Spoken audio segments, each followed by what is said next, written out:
Good morning children. बच्चों, हमारा पाठ स्वच्छता से स्वास्थ्य पूरा हो गया है। अब हम लोग अगला पाठ पढ़ेंगे जिसका नाम है रक्षा बंधन। तो बच्चों, आप लोग बुक निकाल लीजिए और हाथ में पेंसिल ले लीजिए, जिससे कि हम लोग कठिन शब्दों को रेखांकित कर सकें। पाठ पढ़ने से पहले हम आपको कुछ बताना चाहते हैं। जैसा कि आप देख रहे हैं, पाठ का नाम क्या है? रक्षा बंधन।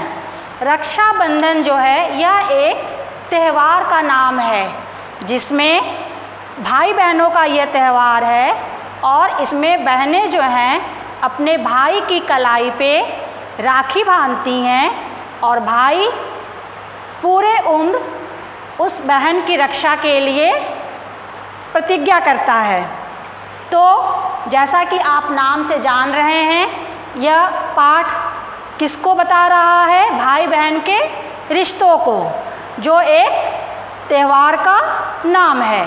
तो आइए पाठ हम पढ़ें और इसके बारे में जानें। भारत में अनेक त्यौहार मनाए जाते हैं। इनमें भाई बहन के अटूट प्रेम का प्रतीक है रक्षा बंधन। इस कथा में यही दर्शाया है। आओ पढ़ें और जानें। आज रक्षाबंधन का त्यौहार है।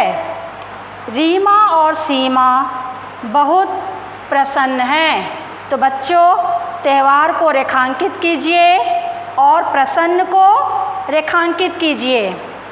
वे दोनों आज अपने प्यारे भैया की कलाई पर राखी बांधेंगी। वे उसे मिठाई खिलाएंगी। मिठाई भी रेखांकित कीजिए और उसकी लंबी उम्र के लिए भगवान से प्रार्थना करेंगी।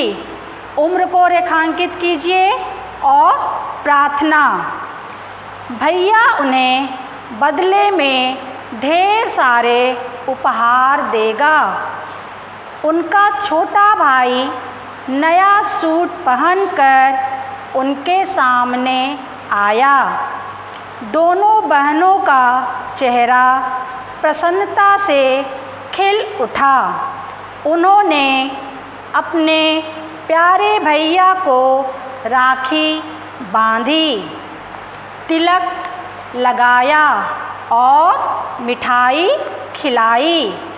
भैया ने भी दोनों बहनों को 51 रुपए दिए।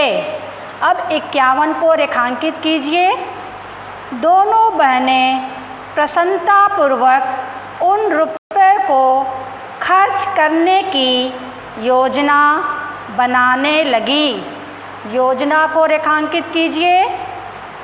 हम शाम को सदर बाज़ार जाएंगी, गुड़िया गुड्डा खरीदेंगी और उनका ब्याह रचाएंगी।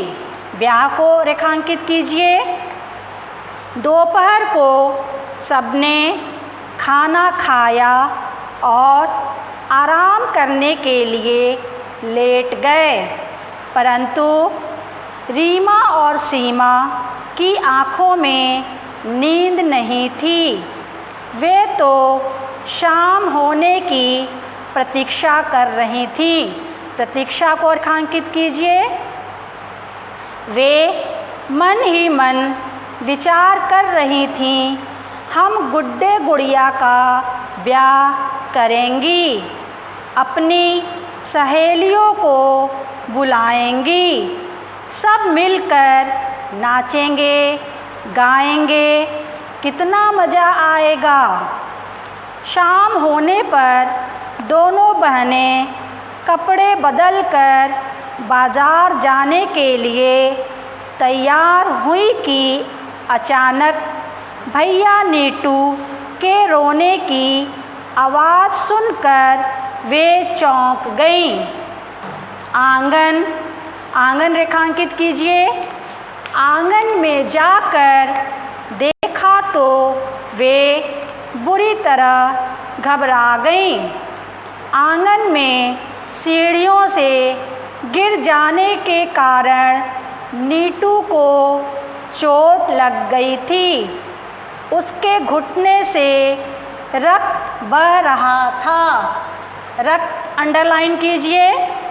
दोनों ने जल्दी से माँ को आवाज़ लगाई और स्वयं डॉक्टर सुरेश को बुलाने दौड़ गईं।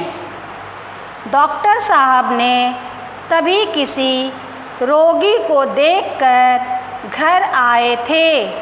वे नाश्ता करने बैठे ही थे कि तभी दोनों छोटी बच्चियां रोती हुई आई और कहने लगी, डॉक्टर साहब, हमारे भाई को चोट लग गई है और हमारे पिताजी घर पर नहीं हैं।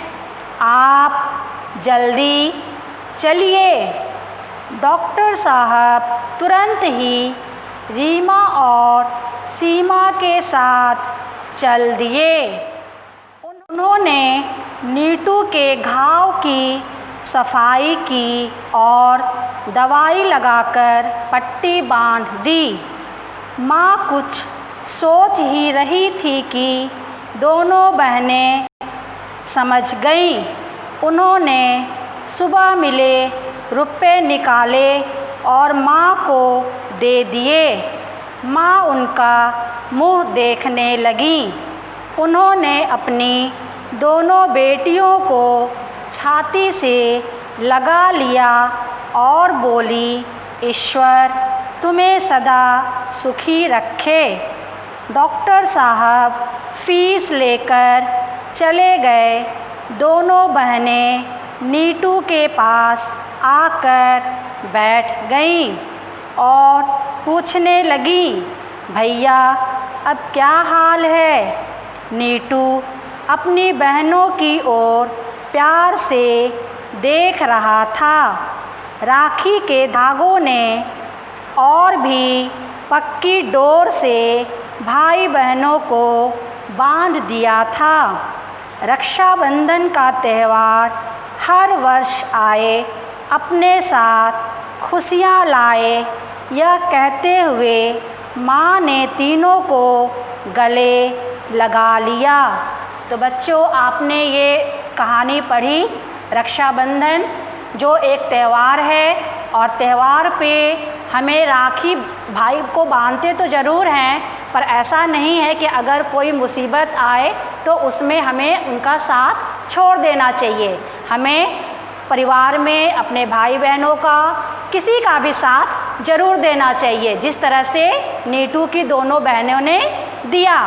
अब हम इन पाठ में आए कठिन शब्दों को एक बार फिर से दोहरा लेंगे और आप उनको अपनी कॉपी में सुंदर सुंदर अक्षरों में लिखेंगे।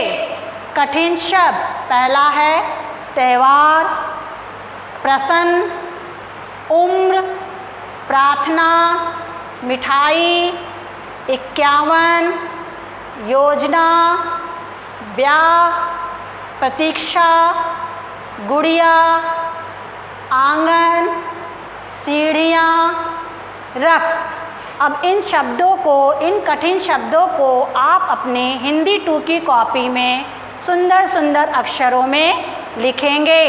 अगली कक्षा में हम लोग फिर मिलेंगे। तब तक के लिए बाय बच्चों।